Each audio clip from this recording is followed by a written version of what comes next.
Hi friends, welcome back to smart Purna. ముందుగా నా channel ఎవరైనా కొత్తవారు చూసినట్లయితే సబ్స్క్రైబ్ చేసుకోండి ఫ్రెండ్స్. ఈవినింగ్ పూట మనకు కుదిరినప్పుడు లేదంటే మనకి ఓపిక లేనప్పుడు పిల్లలకి ఇలా జస్ట్ 5 minutesలో టకటక పిల్లలకి స్నాక్స్ చేసి పెట్టేసే విధంగా ఈరోజు టేస్టీ స్నాక్స్ చెప్పబోతున్నానండి. చాలా ఈజీగా ప్రిపేర్ చేసేసేయచ్చు.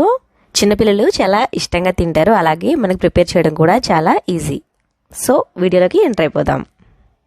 ప్రిపరేషన్ కోసం కడాయిలో 1.5 కప్పు అటుకులు తీసుకున్నాను. ఈ మిక్చర్ ప్రిపరేషన్ కోసం చిన్న అటుకులు కానీ పెద్ద అటుకులు కానీ ఏవైనా కానీ తీసుకోవచ్చు. వీటిని ఇలా బాండీలో వేసుకొని స్టవ్ని లో ఫ్లేమ్లో ఉంచుకొని ఒక 5 నిమిషాల పాటు అటు ఇటు తిప్పుకుంటూ లో ఫ్లేమ్లో వేయించుకోవాలి. ఇలా ఈ అటుకులు వేగేలోపు మరొక చిన్న ప్యాన్లో కొన్ని వేరుశెనగ గుళ్ళు తీసుకోండి. నేను ఆల్మోస్ట్ ఒక 50 grams దాకా వేరుశెనగ గుళ్ళు తీసుకున్నాను. ఇది కూడా లో ఫ్లేమ్లో పెట్టుకొని కొంచెం కలర్ చేంజ్ అయ్యేదాకా వేయించుకోవాలి. ఇలా కలర్ చేంజ్ అయిన తర్వాత దీంట్లో కొన్ని జీడిపప్పులు ఉంటే వేసుకోండి, లేదంటే స్కిప్ చేసేయండి. నేను ఇంట్లో ఉన్నాయి కాబట్టి జీడిపప్పులు వేసాను, మీ దగ్గర లేకపోతే స్కిప్ చేసేసేయండి. వేరుశెనగ గుళ్ళు పూర్తిగా వేగిన తర్వాత జీడిపప్పులు వేసుకోండి, ఎందుకంటే ఫాస్ట్గా అవి వేగిపోతాయి కాబట్టి.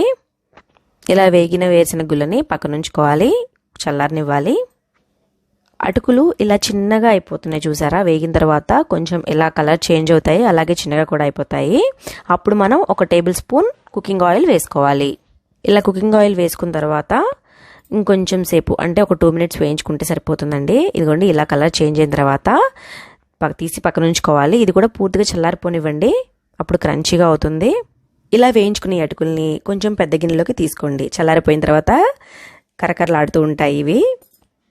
తర్వాత సన్నగా కట్ చేసుకున్న ఉల్లిపాయలు ఇందులోకి వేసుకోవాలి.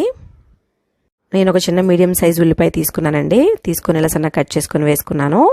తర్వాత ఇందులో వేయించుకున్న వేరుశెనగలు వేసుకోవాలి. మన రుచికి సరిపడినంత సాల్ట్ కూడా యాడ్ చేసుకోవాలి. కొంచెం కారం వేసుకోవాలి, కొన్ని పుట్నాల పప్పు కూడా వేసుకోవాలి.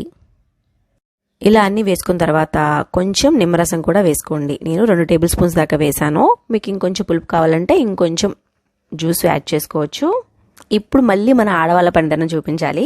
ఫస్ట్ నార్మల్గా మిక్స్ చేసిన తర్వాత వీడియోలో చూపిస్తున్న విధంగా ఇలా నలుపుతూ మిక్స్ చేసినట్లయితే ఆ నిమ్మకాయ పులుపు, ఉప్పు, కారం అన్నీ పర్ఫెక్ట్గా పట్టి చాలా టేస్టీగా ఉంటుంది.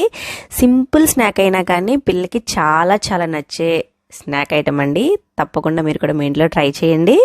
నేను ఇందులో కొంచెం కొత్తిమీర వేసే క్లిప్ మర్చిపోయాను, మీరు కొంచెం కొత్తిమీర కూడా యాడ్ చేసుకోండి, ఫ్లేవర్ బాగుంటుంది.